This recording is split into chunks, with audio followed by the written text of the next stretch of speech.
Alexandre rentra chez lui plus tôt que prévu ce soir-là, traversant les rues pluvieuses de Paris avec une impatience inhabituelle. En poussant la porte de son appartement haussmannien du 7e arrondissement, il s'attendait à entendre les rires de son fils de 2 ans. Mais un silence oppressant l'accueillit. Son cœur se serra lorsqu'il découvrit Julien, son jeune nounou, effondré sur le balcon, tremblant de froid avec le petit Louis emmitouflé contre lui, les joues rougies par le gel hivernal qui s'infiltrait par la porte-fenêtre mal fermée. La panique envahit Alexandre. Il se précipita, enveloppa l'enfant dans une couverture chaude et appela les urgences, tout en frictionnant les mains glacées de Julien. « Qu'est-ce qui s'est passé » murmura-t-il, le regard affolé. Julien, à peine conscient, balbutia quelque chose sur une coupure d'électricité et une sortie forcée. Mais ses yeux trahissaient une détresse plus profonde. Une ombre que Alexandre n'avait jamais remarquée auparavant. Tandis que les ambulanciers emportaient Julien et Louis à l'hôpital Saint-Louis, Alexandre fouilla frénétiquement l'appartement. Dans le sac de Julien, il trouva une lettre froissée de sa famille. Originaire d'une petite ville de Provence, des mots durs, accusateurs, le reniant pour son orientation sexuelle. La vérité le frappa comme un coup de poignard, Julien était gay. Comme lui. Et il avait été jeté à la rue, dormant probablement dans des abris de fortune tout en s'occupant de son fils avec un dévouement fin pour masquer sa précarité. Alexandre, assis par terre, sentit son monde s'effondrer. Lui qui avait toujours caché son homosexualité derrière un mariage de convenance échoué et une vie de milliardaire solitaire, se voyait soudain confronté à un miroir cruel. Les heures suivantes furent un tourbillon. À l'hôpital, les médecins confirmèrent que Louis allait bien, juste un peu refroidi. Mais Julien souffrait d'hypothermie légère et d'épuisement. Alexandre veilla à son chevet, ignorant les appels insistants de sa mère, qui organisait un dîner familial pour sceller une alliance professionnelle avec une famille conservatrice. « Pourquoi n'as-tu rien dit » demanda-t-il à Julien quand celui-ci reprit conscience. Le jeune homme, âgé de 25 ans, aux traits fins et aux yeux bleus emplis de larmes, détourna le regard. « J'avais besoin de ce boulot. Ma famille m'a chassé quand ils ont découvert. Pour moi et un ami. Je ne voulais pas vous impliquer. » Alexandre sentit une colère sourde monter en lui. Non pas contre Julien, mais contre ce système qui les broyait tous les deux. Lui-même, à 35 ans, dirigeant d'une entreprise tech florissante, avait passé des années à réprimer ses désirs pour satisfaire les attentes de sa famille bourgeoise. Son ex-femme, avec qui il avait conçu Louis via une insémination artificielle pour préserver les apparences, l'avait quitté en comprenant la vérité. Et maintenant, ce jeune homme vulnérable, embauché sur recommandation pour sa douceur avec les enfants, révélait une faille dans son armure. De retour à l'appartement, Alexandre installa Julien dans la chambre d'amis, refusant qu'il retourne dans la rue. Mais cette décision déclencha une chaîne de conflits internes. Était-ce de la pitié? Ou quelque chose de plus profond? Julien, avec sa résilience silencieuse, éveillait en lui des sentiments qu'il avait enfouis. Les jours suivants, tandis que Julien se rétablissait, ils passèrent du temps ensemble. Alexandre découvrit les histoires de Julien, une enfance marquée par la pauvreté, un coming-out forcé par une trahison d'un ami d'enfance, et la lutte pour survivre à Paris sans filet de sécurité. Pourtant, la société ne tardait pas à s'immiscer. La mère d'Alexandre, une femme rigide issue de l'aristocratie française, appela pour confirmer le dîner. « Apporte Louis. Et sois charmant avec la fille des Dupont. C'est important pour les affaires. » Alexandre raccrocha. Le cœur lourd. Comment expliquer la présence de Julien? Il opta pour le mensonge, un ami en visite. Mais au fond de lui, il savait que ce choix était une trahison de soi-même. Julien, sentant la tension, proposa de partir. Je ne veux pas vous causer d'ennui. Alexandre le retint. Et pour la première fois, leurs regards se croisèrent avec une intensité qui n'avait rien de platonique. La tension montait. Alexandre commença à questionner ses priorités. Son empire financier, bâti sur des algorithmes de cybersécurité, lui avait apporté la richesse. Mais à quel prix? Il se rappelait les nuits solitaires, les rencontres furtives dans des bars discrets, toujours hanté par la peur du scandale. Julien, de son côté, luttait contre sa propre culpabilité. Avait-il manipulé la situation pour rester? Non. Son attachement à Louis était sincère. Et maintenant, à Alexandre aussi. Une soirée. Autour d'un dîner improvisé. Ils parlèrent de leurs rêves brisés. Julien avoua vouloir étudier l'art. Mais la vie l'avait forcé à abandonner. Alexandre, touché, promit de l'aider. Mais ce geste n'était pas gratuit, il marquait le début d'une dépendance émotionnelle dangereuse. Bientôt, les rumeurs circulèrent dans les cercles professionnels d'Alexandre. Un collègue l'avait vu avec Julien dans un café. Et les spéculations allaient bon train. Ton nouveau protégé, ironisa un associé lors d'une réunion. Alexandre démentit. Mais le doute s'insinuait. À la maison, la proximité avec Julien devenait électrique. Une dispute éclata quand Julien découvrit des photos d'Alexandre avec son ex-femme. Vous vivez dans le mensonge, accusa-t-il. Alexandre riposta, et toi? Tu caches ta misère pour survivre. On est pareil. Cette confrontation les rapprocha. Mais elle révéla aussi les fissures, la peur de l'abandon pour Julien. La terreur du rejet social pour Alexandre. Le climax de cette première phase approchait. La mère d'Alexandre insista pour une visite surprise. Alexandre, paniqué, demanda à Julien de se faire discret. Mais Louis, attaché à son nounou, pleura quand Julien s'éclipsa. La soirée fut tendue, avec des allusions voilées sur la vie privée d'Alexandre. Tu as besoin d'une famille stable pour l'entreprise, dit sa mère. Alexandre acquiesça. Mais intérieurement, il bouillonnait. Quand elle partit, il trouva Julien sur le balcon, fumant une cigarette, les yeux rougis. Je pars demain, annonça-t-il. Alexandre, dévasté, réalisa qu'il ne pouvait pas le laisser partir. Alexandre attrapa le bras de Julien, l'empêchant de tourner les talons. Reste, s'il te plaît. On trouvera une solution. Julien hésita, son regard trahissant un mélange de espoir et de méfiance.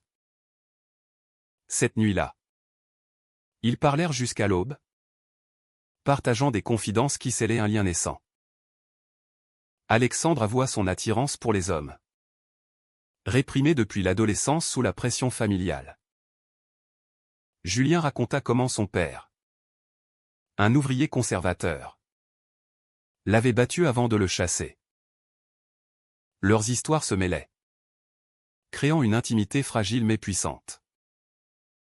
Les semaines suivantes, leur relation évolua en secret. Alexandre offrit à Julien un contrat plus stable, prétextant une promotion. Mais en réalité, c'était pour le garder près de lui. Ils passaient des evenings ensemble, promenant Louis au jardin du Luxembourg, où les rires de l'enfant masquaient leurs regards complices. Pourtant, la société française, avec ses normes rigides, pesait sur eux. Alexandre évitait les événements mondains, craignant les questions. Julien, de son côté, luttait contre le sentiment d'être un fardeau. « Je ne veux pas être ton secret honteux », dit-il un jour. La tension s'intensifia quand un ancien amant d'Alexandre, un avocat influent nommé Marc, réapparut. Marc, jaloux de la réussite d'Alexandre, avait été éconduit des années plus tôt pour sa discrétion excessive. Il contacta Alexandre sous prétexte d'affaires. Mais ses intentions étaient claires, semer le doute. Lors d'un déjeuner d'affaires, Marc glissa « J'ai entendu des rumeurs sur ton nounou. Attention. Les familles comme la tienne n'aiment pas les scandales. » Alexandre blêmit, sentant la menace planer. De retour chez lui, il confronta Julien, accusant à tort un manque de discrétion. La dispute fut violente, Julien claquant la porte pour errer dans les rues froides de Paris. Alexandre, rongé par la culpabilité, le chercha toute la nuit. Il le trouva assis sur un banc du pont des Arts, tremblant. « Pardon » murmura-t-il en l'enlaçant. Ce moment marqua un tournant, ils s'embrassèrent pour la première fois. Un baiser chargé d'urgence et de désespoir. Mais cette victoire était amère.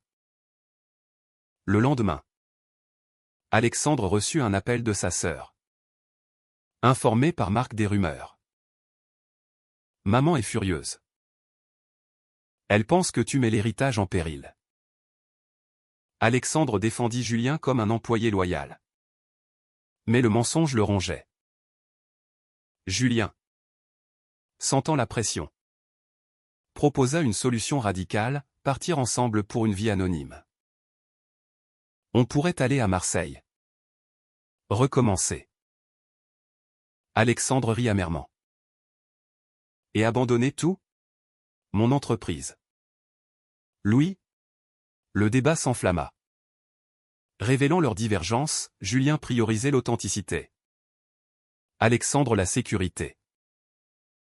Cette mot immorale les déchirait.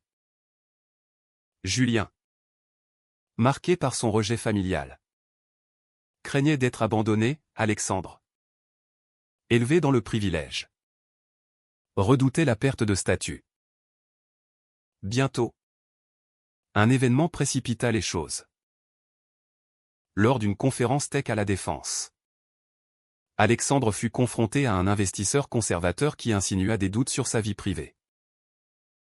Les actionnaires aiment la stabilité familiale. Rentré chez lui, Alexandre explosa, accusant Julien d'être la source des problèmes.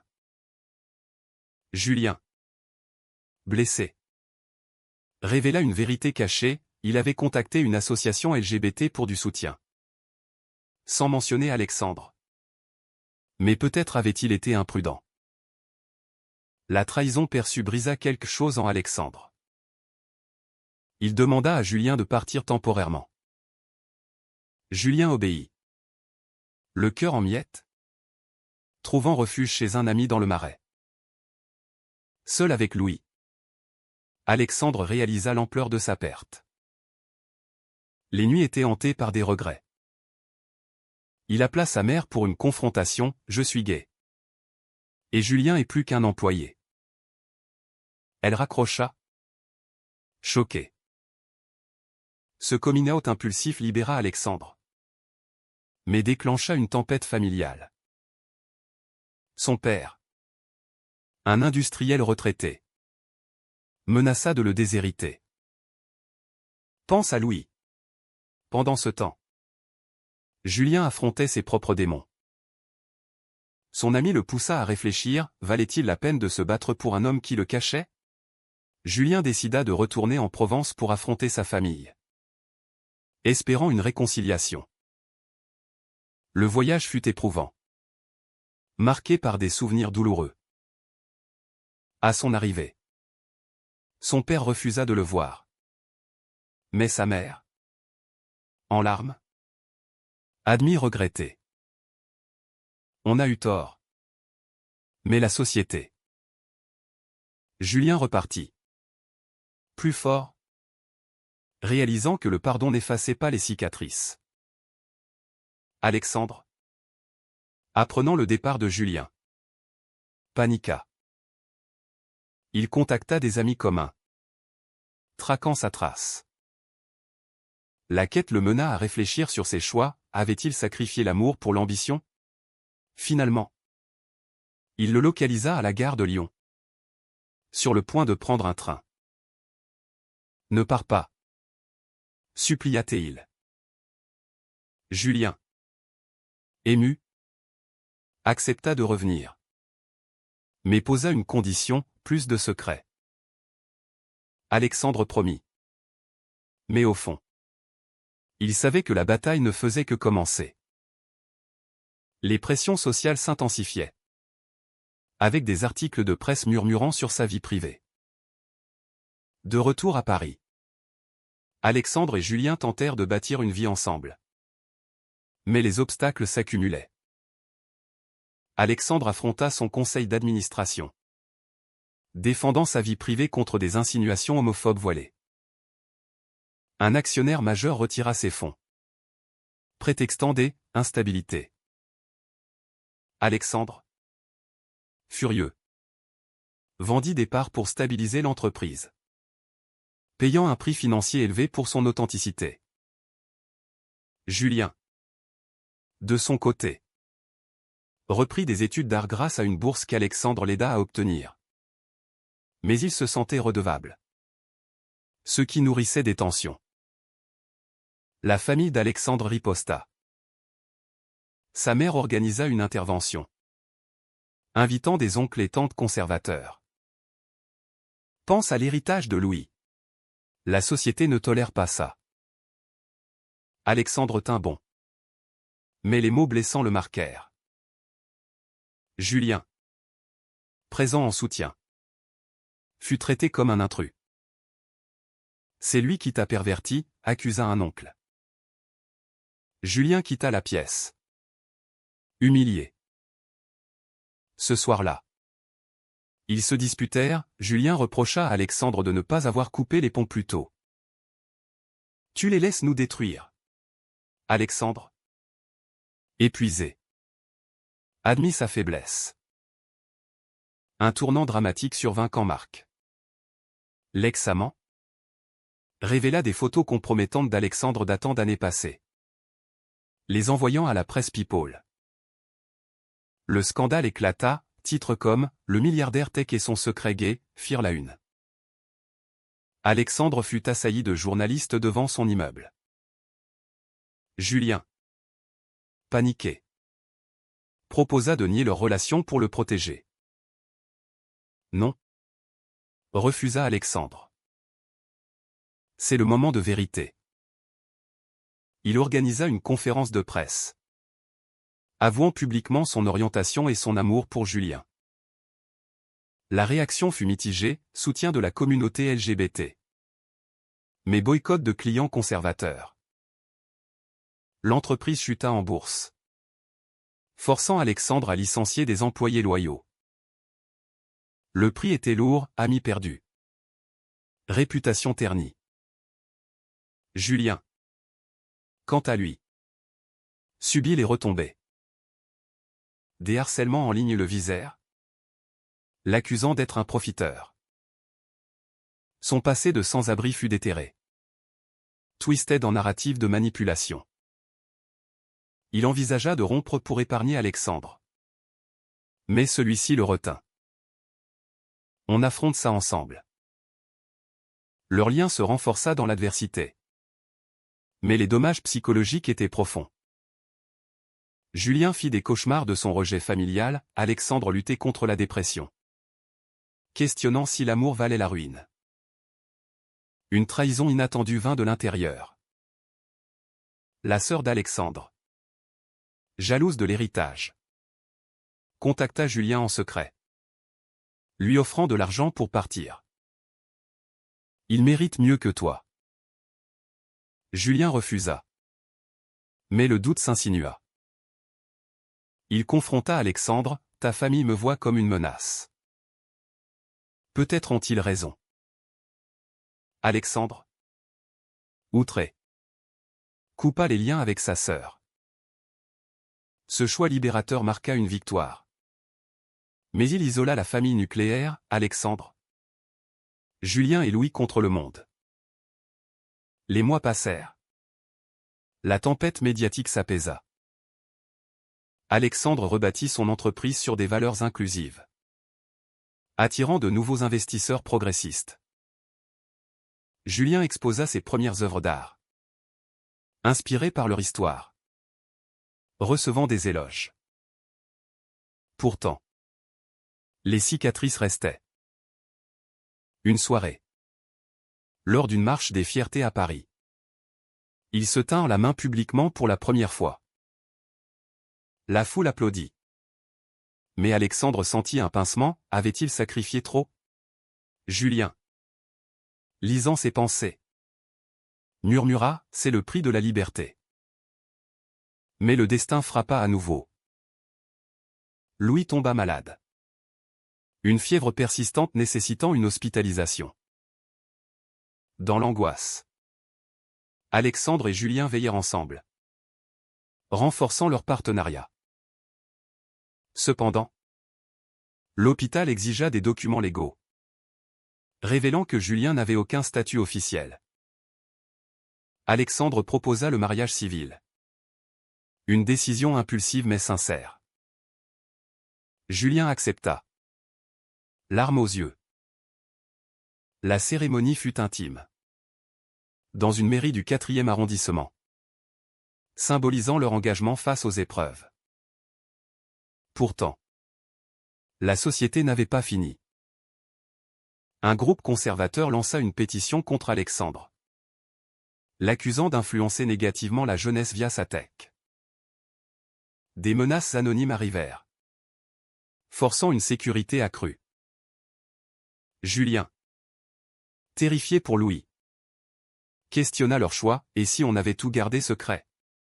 Alexandre, résolu, répondit, « On aurait vécu dans la peur. » Cette conviction les unit. Mais le coût émotionnel était immense, nuit blanche. Thérapie. Amitié brisée. À l'approche du dénouement, Alexandre reçut une lettre de sa mère, exprimant des regrets timides. « J'ai eu tort de te juger. » Une réconciliation fragile s'amorça. Mais Julien resta méfiant. Elle changera d'avis au premier scandale.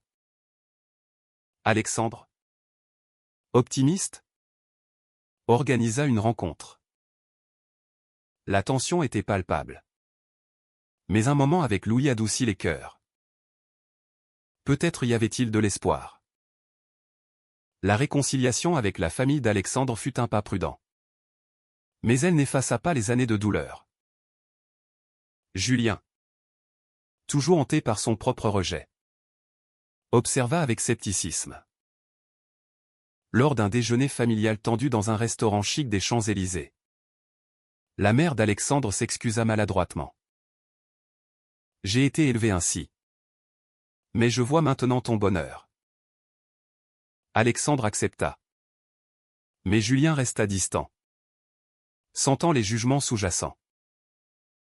Ce soir-là, il confia à Alexandre, « Je crains qu'il nous utilise pour les apparences. » Alexandre, déchiré, promit de prioriser leur couple. Les défis professionnels persistèrent. Alexandre négocia un partenariat avec une firme américaine inclusive, restaurant partiellement sa fortune. Mais le stress accumulé affecta sa santé, migraine, insomnie. Julien, soutenant, abandonna temporairement ses études pour s'occuper de la maison. Ce sacrifice alimenta des ressentiments, je ne veux pas être ton ombre. Une thérapie de couple les aida à naviguer ces eaux troubles, révélant des patterns profonds, la peur de l'abandon pour Julien. Le perfectionnisme pour Alexandre. Un twist final surgit quand Marc, l'ex, fut exposé pour diffamation dans un procès intenté par Alexandre. La victoire judiciaire fut douce, mais elle rouvrit des plaies. Marc, ruiné, envoya une lettre vindicative, « Tu paieras pour m'avoir rejeté ». Alexandre ignora. Mais Julien, paranoïaque, renforça la sécurité autour de Louis. Cette paranoïa culmina en une dispute majeure, Julien accusa Alexandre de minimiser les risques. « Tu vis dans ta bulle privilégiée. » Alexandre riposta, « Et toi? Tu portes ton trauma comme une armure. » Ils se séparèrent pour la nuit, chacun ruminant ses erreurs. Le lendemain, une crise força l'unité. Louis, maintenant 3 ans, posa une question innocente, « Pourquoi mamie n'aime pas Julien ?» Alexandre, ému, expliqua simplement l'amour. Julien, entendant, réalisa l'impact sur l'enfant. Ils décidèrent d'éduquer Louis sur la diversité, transformant leur lutte en leçon. Cette décision morale les renforça, mais souligna le prix intergénérationnel, exposer un enfant aux préjugés. Au fil du temps, leur relation s'équilibra.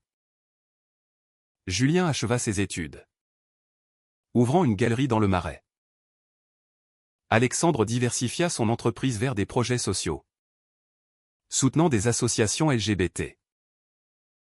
La société évoluait lentement, des amis perdus revinrent. D'autres non. Une soirée d'anniversaire pour Louis réunit une famille recomposée, la mère d'Alexandre, hésitante mais présente, et des amis queer.